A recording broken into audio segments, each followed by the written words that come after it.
My name is Guy Remore, and I'm the architect of the molding room. I'm standing in Associated Fabrications warehouse where the space is being made. Bill Moet, the co-founder of the firm, is collaborating with me on its construction.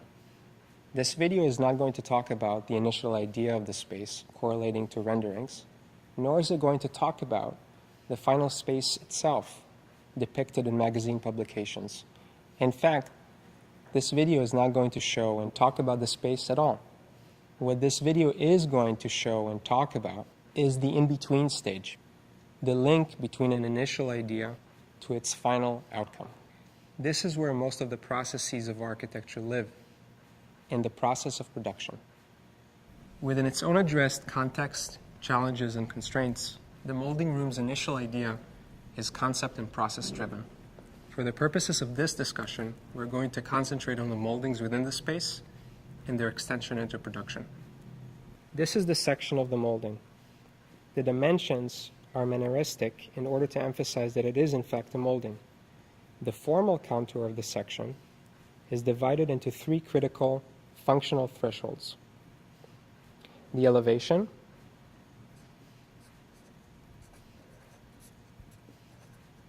which is temporal in nature, the level plane,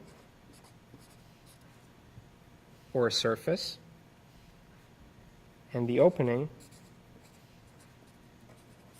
relating to a gap. It is important to note here that there is no hierarchy between form and function. One enacts the other. This is the concept process-driven stroke of the project. In this particular assembly, one can see the section, which is extruded as a typical molding section would be, and also the enactment between the formality of the section and the three functional thresholds: the elevation, the level plane, and the opening. The method of reaching these thresholds is accessed by cutting. In this particular case, since this is a wall assembly that connects a ceiling and a table molding interpretations, the cut dives into the gap for electric access. One can also acknowledge that the action itself designs the elements. This molding assembly is of a cabinet. Here I would like to emphasize another critical element of the design. We wanted to accentuate the moldings as individual elements. Our approach was not to glue one to the other.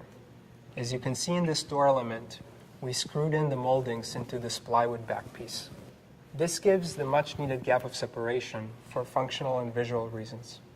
This way, the wood can breathe through humidity conditions without cracking while keeping its individual molding integrity. In this case, we're looking through light openings cut through ceiling moldings. Color distinction and its process was also critically thought through. We wanted a clear distinction between a molding and its cut. The paint has an extra sheen to it, and the cut has a natural matte finish.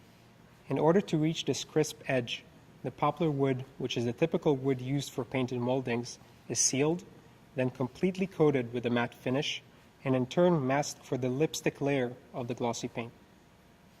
My name is Bill Moet. I'm one of the founders of Associated Fabrication.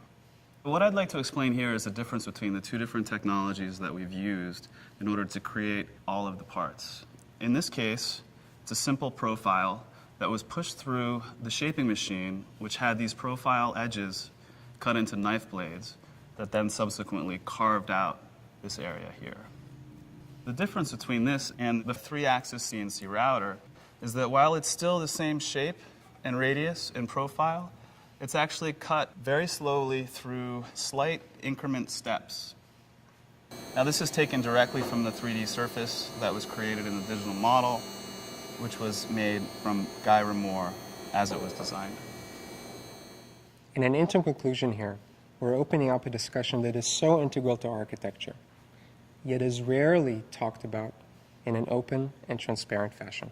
We believe that the process of production, this gap, has to be revealed and didactically pursued in order to create critical and lasting work.